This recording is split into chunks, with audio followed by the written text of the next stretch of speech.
Hi friends, કેમ છો? તમને બધાને મારા જેમ બે. આજે હું બનાવવાની છું પાપડીનો લોટ, જે ખીચું કહેવાય છે. તો આ ચોખાનો લોટ લીધો છે મેં, જે આવી રીતે સાવ ઝીણું આવે છે. તો તમે આ ચોખાને ઘંટીમાં પણ દળી શકો છો, ને ઘંટી જ્યાં ફ્લોર મિલ હોય ત્યાં તમને તૈયાર પણ મળશે. તો આ માપથી હું આવી રીતે 2 વાડકી લઈશ.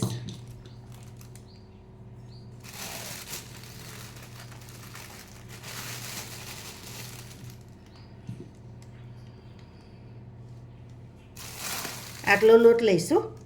પછી આ મરચાં છે. મરચાં તમે તમારા ટેસ્ટ પ્રમાણે વધઘટ કરી શકો. તો હવે હું મરચાંને ક્રશરમાં ક્રશ કરી લઉં. હવે ફ્રેન્ડ્સ, હવે તપેલી લઈ લેવાની, અને હવે એમાં આપણે જે વાડકીથી લોટ લીધો તો એ જ વાડકીથી 3 વાડકી, 1 વાડકી બરાબર 3 વાડકી ફૂલ પાણી લેવાનું. તો 2 વાડકી હતી એટલે 6 વાડકી પાણી લેવાનું. આ થોડુંક ગરમ પાણી રાખ્યું છે મેં, એટલે જલ્દી ઉકળી જાય. અને આ લોટ હું ડબલ વાર વાપરીશ. પાણી તમે તમારા ચોખાના લોટ પ્રમાણે એડજસ્ટ કરી શકો, કારણ કે ચોખાનો લોટ ઘણીવાર એ હોય છે જૂનો, તો વધારે પાણી પીવે છે, અને નવો હોય તો ઓછું પીવે. એટલે એ રીતે તમે માપ લેજો. અત્યારે હું આટલું પાણી લઉં છું, પછી વધારે લાગશે તો ગરમ પાણી એડ કરીશ. તો ફ્રેન્ડ, જો આવી રીતે પાણી ઉકળી જવું જોઈએ. હવે હું આમાંથી થોડુંક પાણી અત્યારે બીજા એમાં કાઢી લઈશ, પછી એડ ફરી કરીશું આપણે. હવે આ પાણીમાં જીરું એડ કરી દેવાનું. તો 2 ચમચી જીરું એડ કરીશ આવી રીતનું. આ 1 ચમચી અજમો છે. તમે આમાં તલ પણ એડ કરી શકો, તમને તલ ગમતા હોય તો. હવે આ જ બેઝ પર હું 1 ચમચી અને ઉપર થોડુંક મીઠું એડ કરીશ. ઓલમોસ્ટ 1.5 ચમચી જેવું થયું. હવે આ પાણીને હજી બરાબર ઉકળવા દેવાનું. જેટલું ઉકળે ને એટલું વધારે સારું. પછી અડધું ઉકળે ને એટલે પાપડ ખાંડ નાખવાનો. એ હું તમને થોડીક વાર રહીને બતાવું. હવે પાણી ઉકળે એ ટાઈમે થોડુંક આપણે એમાં તેલ એડ કરી દેવાનું. એટલે 1 ચમચી જેવું તેલ એડ કર્યું છે મેં. હવે પાપડ ખાંડ એડ કરી દઈશું આપણે. તો આટલો પાપડ ખાંડ અડધી ચમચી જેવો એડ કરી દેવાનો. અને હવે મરચાં પણ એડ કરી દેવાના. આ બધું પાણી હવે ઉકળવા દેવાનું.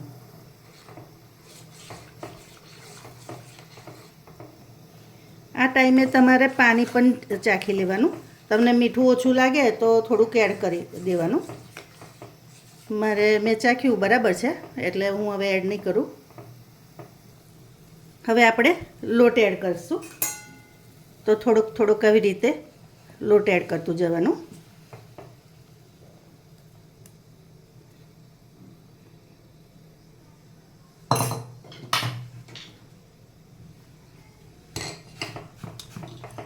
અને આવી રીતે વેલણથી હલાવતું જવાનું. આ ટાઈમે ગેસ થોડોક ધીમો કરી દેવાનો.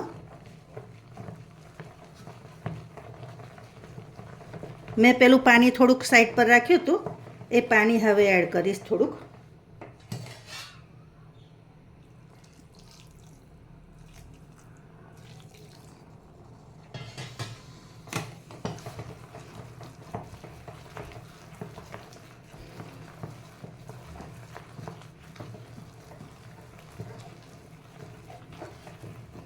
આવી રીતે બરાબર હલાવી લેવાનું.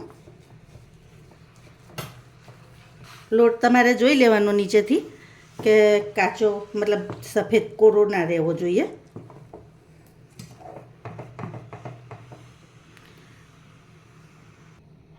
હવે આ ગેસ બંધ કરી દેવાનો.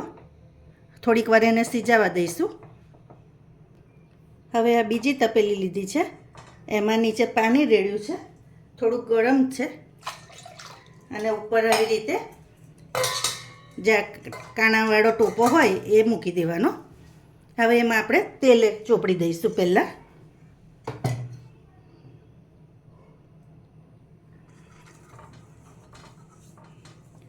આવી રીતે બધે જ પ્રોપર તેલ ચોપડી દેવાનું. હવે આપણે જે લોટ બાફ્યો હતો એને એડ કરી દઈશું.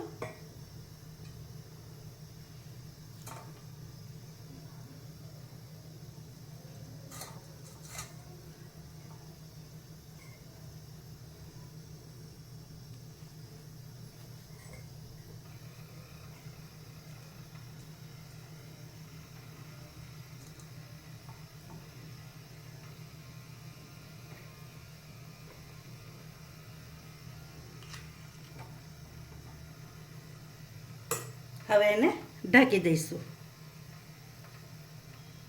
અને મીડિયમ તાપે એને થવા દેવાનું.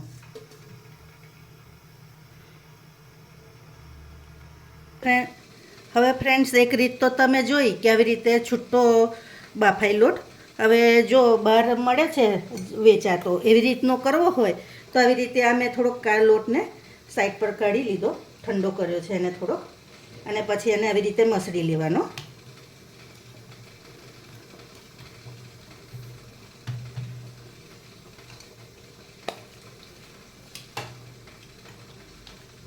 અને પછી એને આવી રીતના આવું કરી દેવાનું, મુઠિયા જેવું કરી દેવાનું. આવી રીતે બધા કરી લઉં છું હું. તો ફ્રેન્ડ્સ, જો મેં આવી રીતે બધા મુઠિયા કરી લીધા છે. હવે પેલો લોટને આપણે ચેક કરી લઈએ થયો કે નહીં.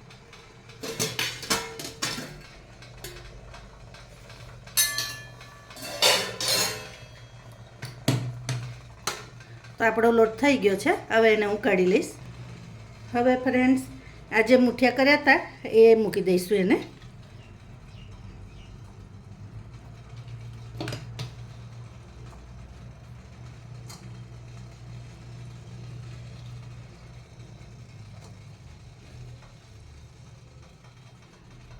હવે એને ઢાંકીને થવા દઈશું.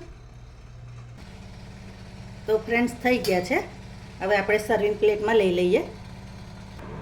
તો ફ્રેન્ડ્સ, તૈયાર છે. હવે એની ઉપર સિંગ તેલ એડ કરી દેવાનું બંને પર.